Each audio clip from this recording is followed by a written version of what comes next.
कार्तिक के महीने के जो 7 नियम बताए गए हैं, कम से कम हम 7 नियम में से एक नियम ऐसा पकड़ें जिससे हमारा जीवन सार्थक हो जाए।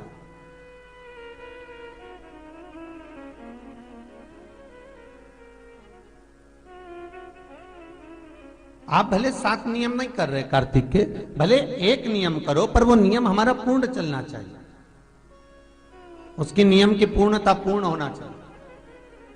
आपको कहा था कार्तिक के 7 नियम हैं, उसमें पहला दीपदान, दूसरा तुलसी पूजन, तीसरा भूमि पर शयन, चौथा शरीर पर तेल नहीं लगाना, पांचवा सुंदर दलहन की चीजों का त्याग करना, और छठा ब्रह्मचार्य व्रत का पालन करना, और 7वां अपने जीवन में कार्तिक के महीने में चाहे वाणी का संयम हो, चाहे भोजन का संयम हो, चाहे शब्दों का संयम हो, चाहे दृष्टि का संयम हो, चाहे इंद्रियों का संयम हो, वो संयम रखें।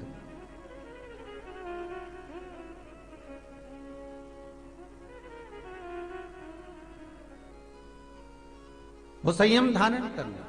अब हमें ये ज्ञात करना है कि 7 नियम जो कार्तिक के महीने के होते हैं, कार्तिक माहत्म में जो 7 नियम बताए गए होते हैं, इन 7 नियम में से कोई एक नियम हम हमारी जिंदगी में उतार लें, कोई एक नियम हम हमारे जीवन में उतार लें, जिस नियम के बल पर हमें परमात्मा का साक्षीकरण हो जाए।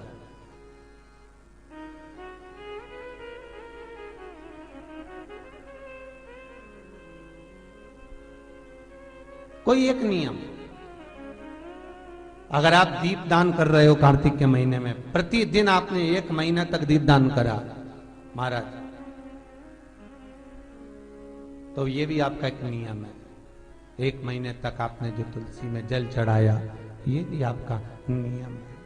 आपने अगर वाणी पर संयम रखा है, ये भी आपका